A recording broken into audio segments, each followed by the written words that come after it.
Ladies and gentlemen, welcome back to the channel. We need to talk about this CPI report that just came out today, as well as give you an intraday update on AMC stock, because AMC again is outperforming the broad markets. And this is pretty telling, especially on a day like today where it's not clean cut. There's a lot of losers, there's a lot of winners today. The markets are actually trending to the downside after the initial rally we seen in the markets today based off of this CPI report. But let me tell you right now, CPI report is not all peaches and roses like the opening bell would have suggested, right? And this rally in pre-market. I mean, you were up substantially. On the NASDAQ, you were up over 1%, still up 0.63%, still a sizable day overall. But the CPI report is not good. Headline says, inflation rate eases to 4.9% in April, less than expectations. And it's funny they use the headline number here, like anyone really cares about this headline number. It says the consumer price index rose 0.4% last month, pushed higher by rising shelter, used vehicle, and gas prices. The increase was in line with Wall Street's expectations. On an annual basis, the inflation rate was 4.9%, slightly less than the estimate and providing some hope that the trend is lower. For workers, real average hourly earnings adjusted for inflation rose 0.1% for the month, but were still down 0.5% from a year ago.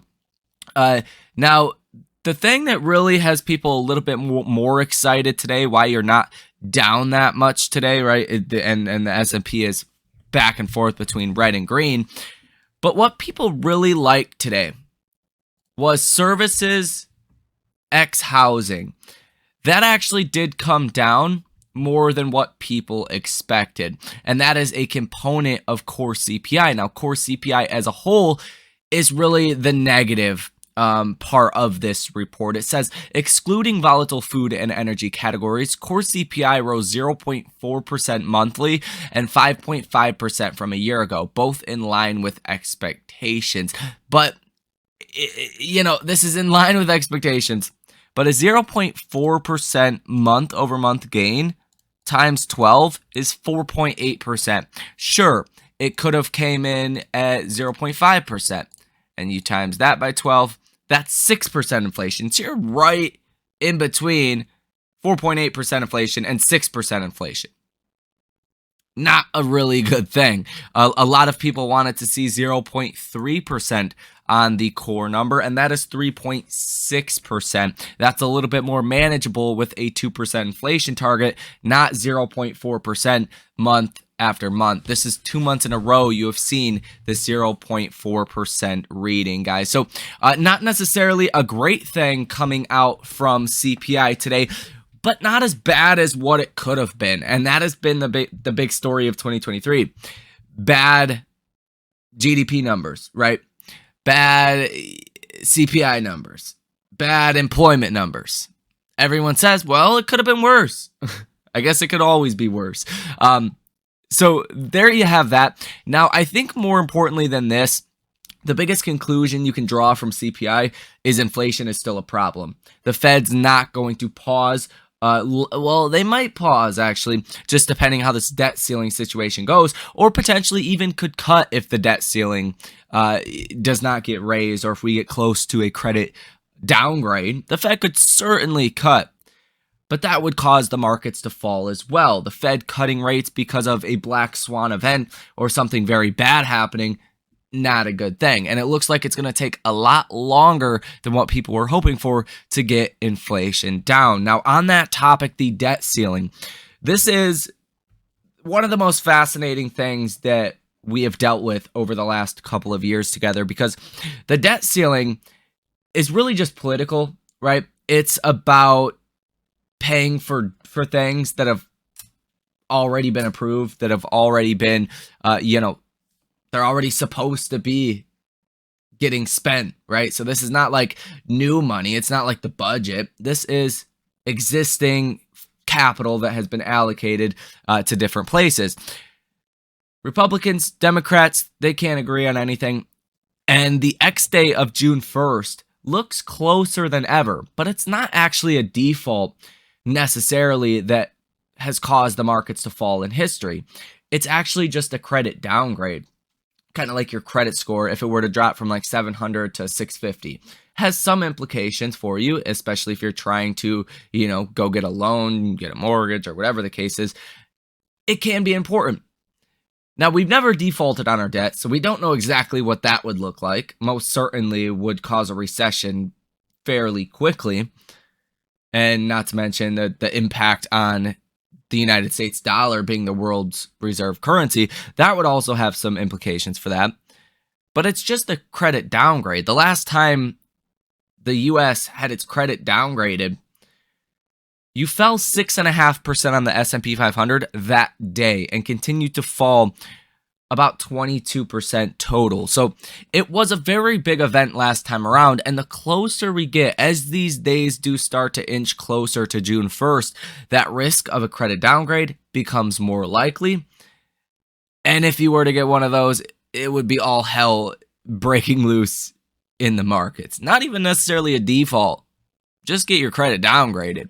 And I think that's what a lot of people kind of underestimate. Like, defaulting is like the worst case scenario. Credit downgrade is like a very bad case scenario, even if we were to raise the debt ceiling after that. Now, I think that does play into kind of what I've been talking about here on this channel with stocks such as Apple, your Microsofts, your big stable names, the names that have really carried this market so far in 2023. Those stocks are highly pledged towards short positions in AMC, in my personal opinion, right? Could be wrong on this, but I don't think hedge funds are necessarily putting up cash to fund these short positions, right? Because short positions are different than buying stock. You don't have to collateralize stock just to buy stock, right? You can only lose what you put in. But with short positions, your loss is infinite. So people that are allowing you to short these stocks, they want to know that you'll be able to buy these stocks back if they went to extreme heights, right? Imagine if you shorted, or if someone shorted AMC at $5 per share. Well, someone else, let's say you shorted AMC at $5 per share, and I have AMC shares that I'm like, hey, I want to do something with these at some point in the future, but I don't need them right now. So I give you my shares. You short AMC. Now, what if AMC now goes to $100 per share? Are you going to be able to buy back those shares that you already sold and give them back to me? 50-50, right? Who knows? Well, that's why I would want reassurance. I would say, hey, if you want to write this contract that I get your car or your house or your business or whatever amount of money or assets, then I would feel a lot more comfortable lending you out my stock, right? And that is just in a real kind of example with you guys how this situation is working. Now, if the collateral that you gave me was something like Apple stock or Nvidia stock, and it dropped 20-30%, I'm going to sit here and say, this is not the same value as what I initially had. I'm going to need some more stock from you. I'm going to need some more, assets for you to stay in the short position that I gave you, right?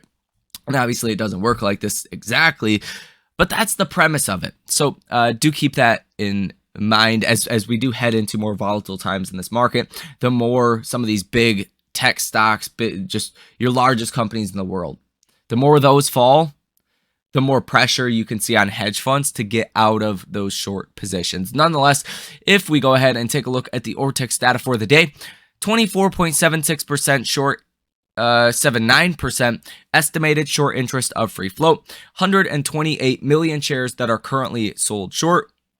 Cost of our average 291.39%, cost of our max 306%, cost of our minimum 236.87%. So some very extreme numbers you're still seeing over here on Ortex with the cost of borrow fees. They just don't move. They've been pinned at 300 for the longest time now, like weeks. I'm honestly just waiting for something. Are these rates going to go higher? Are they going to go lower? Because, geez, that is very stable at a extreme rate.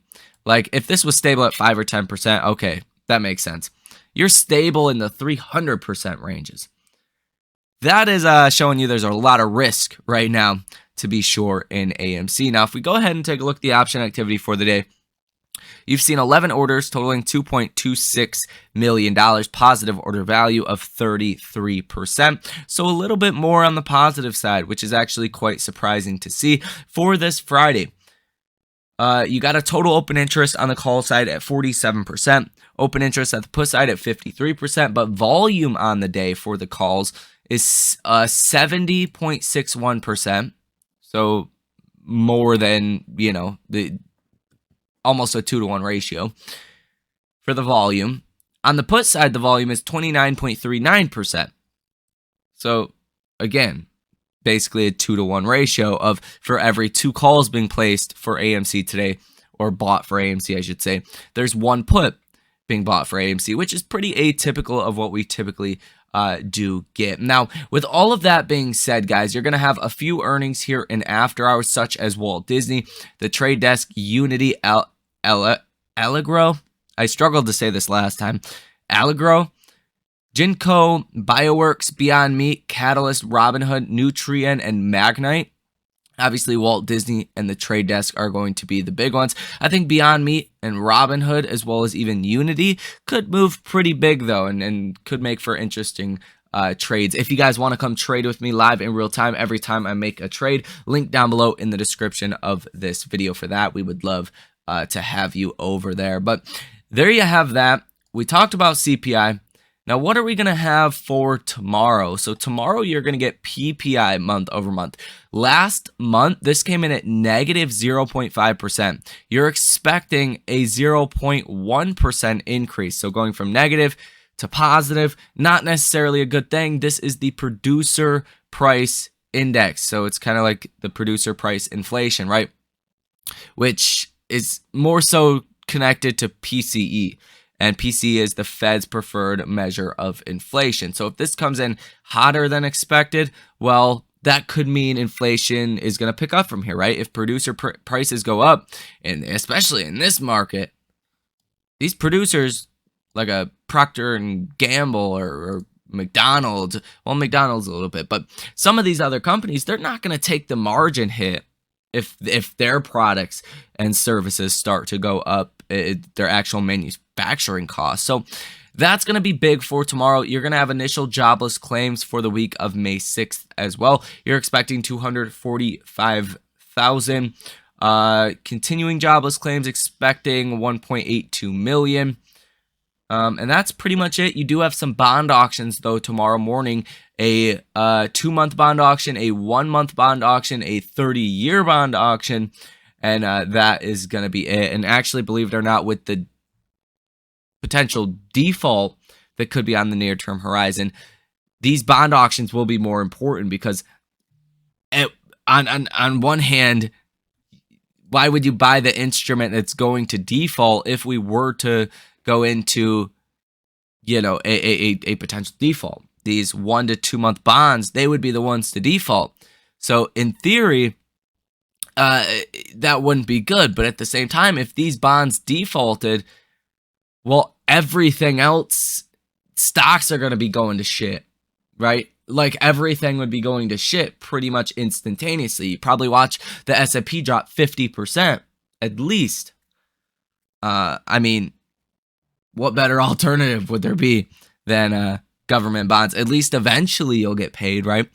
So that will be important to watch, as well as on Friday, which is obviously not tomorrow, but we'll mention it, is the Michigan Consumer Sentiment Survey. The only thing that matters in this survey is Michigan inflation expectation. So this is the 1 year, and last month's 1 year inflation outlook or expectation was 4.6%. You're expecting another 4.6%. And as you can see right here, it was a very big jump. The biggest jump that we have seen. The last time you've seen a jump like this was from September to October. And that was a 3 times smaller jump. And the markets, that's when they were hitting new lows. So some of this data might come up and catch the markets. There's been a lot of things happening under the surface. Markets have really kind of disregarded because they think a Fed rate cuts coming very soon, and unless shit hits the fan, unless we do get close to a default and get our credit downgraded, unless we magically over the next, call it the next GDP report is massively negative, something along those lines, you're not gonna get a Fed rate cut. So it's literally a waiting game at this moment in time. So I don't really think it's a question if the collateral crisis is going to come with AMC, but more so when is it going to come? There's not a big question in my mind if it's going to come, but when is it going to come? Let me know that information down below in the comment section. Now, let's briefly talk AMC as well. The actual charts here, because AMC stock is up 0.63%. Very strong day relative to even something like the Dow that's down about 0.5% today. Pretty strong. Now, the key levels to the downside, we've been so flat too, guys. Keep that in mind. The levels to the downside, 50 and 100-day moving averages, that's going to serve as major support at $5.22 per share. AMC is at $5.59 per share. You're still a decent ways down from actually getting there. You did hit a low earlier in the day today at about $5.41 per share. You did retrace from there, meaning this is a pretty decent size wick right now. If AMC continues to kind of diverge the markets, and as the markets do continue to come down, if AMC stock can catch a bid and actually go higher, well, that could be, again, part of that effect that you've seen recently with AMC and other large tech names. Major resistance at the $6 price. You want to just get up to that point at some point. I mean, I'm not going to call for AMC getting to $6 today, but over the next, rest of this week, I think it is a possibility, again, especially if AMC starts to outperform the markets and really starts to inverse the markets here. But $6 per share is a level in which hedge funds are completely terrified of. The RSI at 54, so pretty neutral overall, and the MACD pretty bullish. You were starting to get a little bit more bullish over $6 per share. Got rejected, but this yellow line is still firmly above the blue line, although the gap is starting to close yet again, guys. So that is going to do it for this video. Hit that like button, subscribe to the channel, source your comments, questions, or concerns down below in the comment section. If you guys want to come trade with me, like I said, link down below in the description of this video. Thank you guys for watching, and I will see you in the next one.